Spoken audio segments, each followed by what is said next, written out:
Ravi de vous retrouver, mesdames et messieurs, bonjour. Voici le bulletin d'information. Après l'audience que Jean-Michel Samalou Kondé, Premier ministre congolais, a accordée à son homologue brassavillois le week-end dernier, les ministres de la Communication de la République démocratique du Congo et du Congo-Brazza se sont livrés à la presse. Patrick Mouyaya et Thierry Mongala ont rassuré qu'il n'y a aucun problème entre la République démocratique du Congo et le Congo-Brazza. Nous avons eu le privilège, mon collègue et moi, de participer à la réunion entre les deux premiers ministres chefs du gouvernement. Vous savez que le président Denis Sassou Nguesso s'est fait représenter par le premier ministre qui était hier aux cérémonies marquant les lancements de 9e Jeux de la francophonie, et que dans la tradition, il était des coutumes qui est donc ces petits moments de change entre les deux premiers ministres qui ont porté sur divers sujets bien au-delà de la francophonie. Vous savez qu'il y a la question climatique qui nous lie, mais il y a aussi des questions d'ordre sécuritaire. Vous savez qu'il y a la question de Kwamount et tous ces différents aspects. Donc, il y a eu l'occasion de faire un petit tour d'horizon sur tous ces sujets. Que ça reste dans un cadre démocratique, nous le respectons, et les démocraties supposent aussi que l'on tienne compte du respect ou des égards dus à ce dont on parle. Et donc ici, c'est l'occasion une nouvelle fois de condamner tout propos qui soit de nature à porter atteinte au président Sassou. Nous soutenons la nécessité de trouver toutes les solutions pacifiques à toutes sortes de conflits politiques, diplomatiques, voire des conflits violents. Et c'est la position du président de la République, son Excellence Monsieur Denis Sassou Nguesso, dont l'ADN.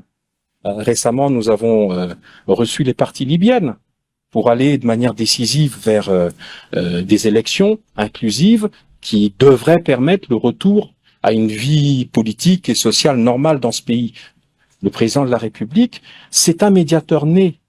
Et je n'étais pas présent dans les échanges qui ont pu y avoir à Kigali, mais je suis presque certain que ces questions-là, c'est-à-dire dans le sens de l'apaisement, dans le sens de la recherche de solutions entre nos pays voisins et frères, c'est-à-dire la RDC et le Rwanda, eh bien que ces questions ont dû être abordées sous cet angle, c'est-à-dire celui de la recherche des solutions, qui sont des solutions qui doivent être des solutions permettant l'arrêt des violences et permettant à chacune des parties de continuer d'approfondir son processus de développement. Donc,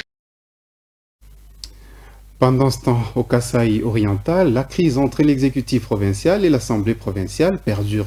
Ce lundi 31 juillet, la situation est confuse au gouvernorat de la province où, à l'entrée principale de l'édifice, l'entrée a été barricadée par la police nationale congolaise.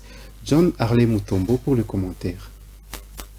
Les agents du gouvernement de province n'ont jusque-là pas accès à leur bureau et ils sont obligés de rebourser chemin. Aucune communication officielle n'est encore faite ni par l'Assemblée provinciale ni par le gouvernorat de province. D'autres sources recoupées affirment que l'ordre de fermer le bureau de travail du gouverneur serait venu du vice-premier ministre et ministre en charge de l'Intérieur. Peter Kazadi avait confirmé la destitution du gouverneur Patrick Kabeya Mathiabidi au Conseil des ministres du vendredi 28 juillet. D'autres sources affirment que l'accès au gouvernorat du Kasaï oriental serait bloqué depuis la matinée de ce dimanche 30 juillet 2023. Ici est de rappeler que cette crise entre les deux institutions de la province intervient au moment où le gouverneur de province, Patrick Mathias Kabeya Mathiabidi, est mis en accusation par l'organe délibérant pour les faits de détournement de fonds publics. L'Assemblée provinciale avait accordé 24 heures à l'autorité provinciale pour démissionner de ses fonctions, ce que le gouverneur rejette et pour lequel il sollicite l'arbitrage du chef de l'État, Félix Antoine Tshisekedi Tshilombo. Dans ce document signé ce 31 juillet 2023 par le vice-président de l'organe délibérant, la première institution de la province a pris cette décision conformément à ses résolutions portant respectivement en accusation et poursuite judiciaire du gouverneur Patrick Mathias Kabeya Mathiabidi pour outrage à l'Assemblée provinciale et détournement de deniers publics devant la Cour de cassation. Toutefois, l'Assemblée provinciale du Kasaï oriental